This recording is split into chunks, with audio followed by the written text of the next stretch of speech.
Sorti de terre dans l'urgence la plus totale, le camp de Buzaré commence à prendre des allures de bidonville, tant les tentes bleues sont de plus en plus nombreuses et l'urgence sanitaire inquiétante.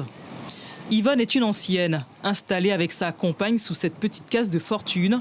Son abri ne tient qu'à quelques mètres carrés, ici un coin cuisine, et à l'extérieur, une douche, dans une insalubrité totale. Nous nous trouvons où je vis depuis 2 mois. Le problème ici est qu'on est constamment en danger. Il y a beaucoup de vent, de pluie. Il y a les palmiers, les cocos qui menacent de tomber et qui peuvent tuer les enfants. Cette Cubaine de 53 ans a quitté la Havane pour demander l'asile en Guyane. Ses conditions de vie ont fragilisé son état de santé. La première fois qu'il était venu, j'avais consulté pour autre chose. Aujourd'hui, je suis là pour mon allergie.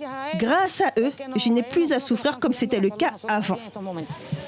Sous cette tente blanche installée à l'entrée de la place, Yvonne y a ses habitudes. L'Association internationale Médecins du Monde y fournit les premiers soins ou poursuit les prises en charge, comme pour Erwarnis. Ce Cubain souffre d'une pathologie cardiaque. Ma santé est très compliquée.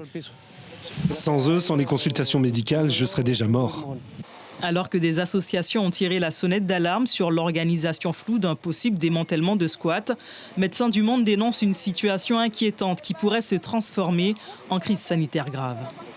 La situation est globalement assez alarmante.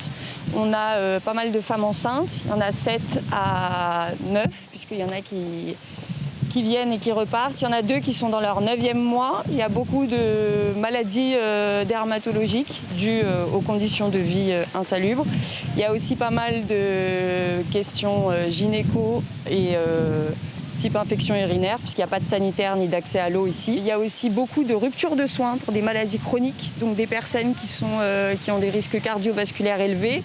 Il y a eu 2 AVC suite à des interventions de police la nuit. À la pointe Buzaré, Cubains et Syriens espèrent être déplacés dans les plus brefs délais. Les fortes pluies sont de plus en plus fréquentes et entraînent avec elles son lot de conséquences.